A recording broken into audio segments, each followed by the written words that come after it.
Breaking news చూస్తున్నాం. ప్రధాని మోడీతో సీఎం చంద్రబాబు భేటీ ముగిసింది. ఇద్దరి మధ్య పలు కీలక అంశాలపై చర్చిస్తున్నారు. రాష్ట్రానికి ఆర్థిక సాయం అందించాలని కోరినట్లుగా సమాచారం. పోలవరం, అమరావతి నిర్మాణానికి కేంద్రం నుంచి పూర్తిగా సహకరించాలని కోరారు. అంతకుముందు కేంద్ర మంత్రి పీయూష్ గోయల్తో చంద్రబాబు భేటీ అయ్యారు.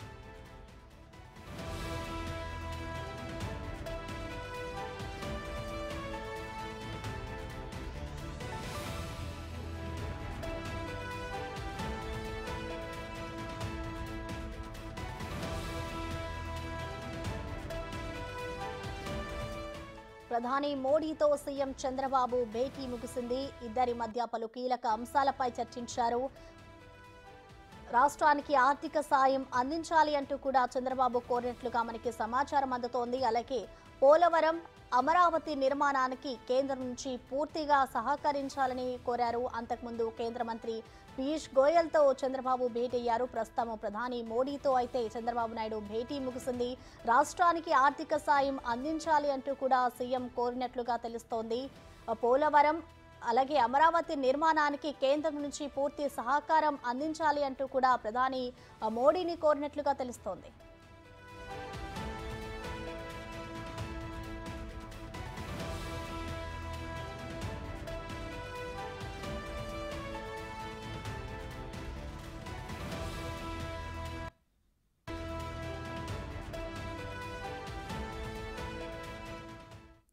ఈ భేటీకి సంబంధించిన కంప్లీట్ డీటెయిల్స్ ఢిల్లీ నుంచి మా ప్రతినిధి శివ లైవ్ అందిస్తారు. శివ, చెప్పండి, మోడీతో చంద్రబాబు భేటీ ముగిసింది.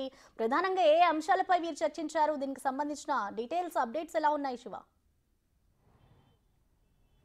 రైట్ ప్రసన్న, కొద్దిసేపు క్రితమే ప్రధాని నరేంద్ర మోడీతో ఏపీ సీఎం చంద్రబాబు భేటీ ముగిసింది. దాదాపు ఈ భేటీ 40 నిమిషాలకు పైగా ఈ భేటీ జరిగింది.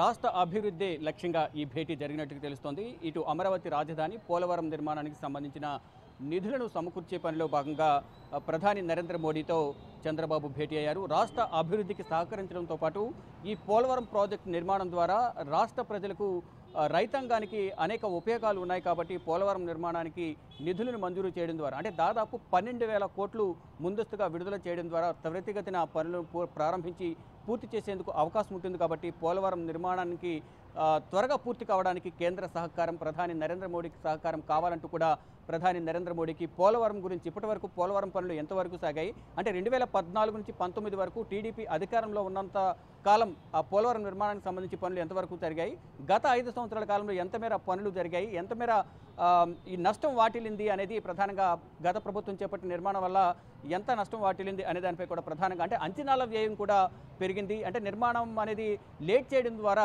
అంచనా వ్యయాలు కూడా పెరిగాయి. కాబట్టి దానికి అనుగుణంగా కేంద్రం సహకారం అందించాలి.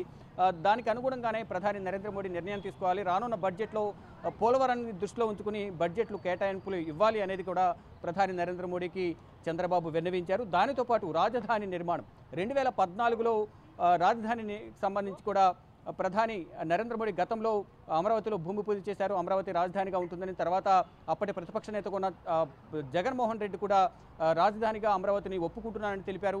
ఇటు దానికి అనుగుణంగానే ఇటు ప్రధాని భూమి పూజ చేయడం, చంద్రబాబు, మరోవైపు ప్రతిపక్ష నేత ఉన్న జగన్మోహన్ రెడ్డి ఒప్పుకోవడంతో అక్కడున్న ప్రజలందరూ కూడా, రైతులందరూ కూడా 33,000 ఎకరాలకు సంబంధించిన భూములను ఇచ్చారు. తర్వాత అమరావతి రాజధాని కాకుండా 3 రాజధానులు చేస్తామంటూ ప్రకటించడంతో అక్కడ అమరావతి రైతులందరూ కూడా ఆందోళన చేశారు. మళ్ళా టీడీపీ అధికారంలోకి రావడంతో మళ్ళీ అమరావతి రైతులందరూ కూడా ఆనందం వ్యక్తం చేస్తూ అమరావతి రాజధాని ఇక్కడే ఉంటుంది, రాజధాని అనేది కూడా వారందరూ ఆనందం వ్యక్తం చేస్తున్నారు. దానిలో భాగంగానే చంద్రబాబు కూడా అమరావతిలోని రాజధాని నిర్మాణం జరుగుతుంది. దానికి సంబంధించి 15,000 కోట్ల రూపాయలు నిధులు అవసరం, కేంద్రం నిధులను విడుదల చేయాలి అనేది కూడా, ఈ విషయాన్ని కూడా ప్రధాని నరేంద్ర మోడీ దృష్టికి చంద్రబాబు తీసుకువెళ్లారు. దానికి సంబంధించి కూడా నిధుల విషయంలో త్వరితగతిన నిర్ణయం తీసుకోవడం ద్వారా బడ్జెట్లో కేటాయింపులు చేసేందుకు అవకాశం ఉంటుంది. కాబట్టి త్వరగా నిర్ణయం తీసుకుని ఆ దిశగా ప్రయత్నాలు చేయాలి, సహకారం అందించాలి అనేది ప్రధానంగా చంద్రబాబు ప్రధాని నరేంద్ర మోడీ దృష్టికి తీసుకువెళ్లారు. ఇటు పోలవరం నిర్మాణానికి సంబంధించిన నిధులు, మరోవైపు రాజధాని నిర్మాణానికి సంబంధించిన నిధులు, ఈ రెండు కూడా విడుదల చేసే విధంగా కూడా బడ్జెట్లో కేటాయింపులు చేయడం ద్వారా రాష్ట్రాన్ని అభివృద్ధి చేసుకునేందుకు అవకాశం ఉంటుంది. కాబట్టి ఈ విధంగా చర్యలు తీసుకోవాలనేది ప్రధానంగా